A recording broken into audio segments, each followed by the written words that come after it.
السلام علیکم ناظرین، اردو ٹی وی چینل میں خوش آمدید۔ ویورز، ڈرامہ سیریل عہد وفا ایپیسوڈ 13 میں آپ دیکھیں گے شہریار اور شارق شاہ زین کی منگنی پر آئے ہیں، لیکن وہاں پر سعد موجود نہیں ہے۔ ان کے خفا ہونے پر شاہ زین شہریار سے غصے سے کہتا ہے وہ ہمارا دوست نہیں ہے، سمجھے تم؟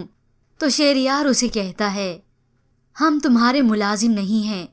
وہ اب شارق کو مخاطب کرتے ہوئے کہتا ہے یہ جو گندگی اس نے پھیلائی ہے نا، میں اور تم ہی فیس نہیں کریں گے، یہ اب خود کرے گا۔ جس کے بعد رانی اور شاہ زین کی دھوم دھام سے منگنی ہوئی۔ رانی تو خوشی سے بیٹھی جھوم رہی ہے، اسے شرم آئی تو اس کی ساس بھی اسے چوم رہی ہے، لیکن شاہ زین کا موڈ اب آف ہو چکا ہے۔ منگنی کی رسم ختم ہو جانے کے بعد رانی شاہ زین کو کال کر کے پوچھتی ہے آپ خوش ہیں نا؟ تو شاہ زین اس کے جواب میں کہتا ہے ہاں۔ تو رانی اسے کہتی ہے ہاں کیا ہوتا ہے، ذرا فیلنگز تو شیئر کریں، اس خوشی کے پرمسرت موقع پر کچھ تو بتائیں۔ رانی تو ایک طرف دبنگ بنتی ہے تو دوسری طرف ایسے بن جاتی ہے جیسے ادب و آداب میں اس کا کوئی ثانی نہ ہوگا۔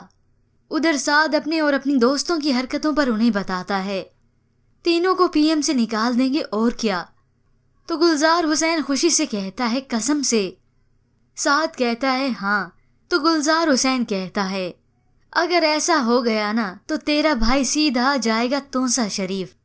تو اگلے سین میں ویورز آپ دیکھیں گے شاہ زین کی رات کے رویے کی وجہ سے اس کے دادا بہت ہی افسردہ ہیں۔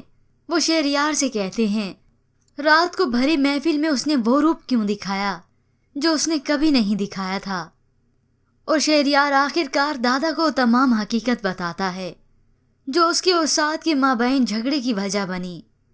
ویورز، آپ کے خیال میں کیا سعد اور شاہ زین کے مابین اختلافات اس کے بعد ختم ہو جائیں گے؟ کیا دادا کریں گے ان کی صلح کرانے کی کوشش؟ اس کے متعلق ہمیں اپنی قیمتی رائے ضرور دیجیے گا۔ مزید ڈراماز پرومو کے لیے آپ دیکھتے رہیے اردو ٹی وی۔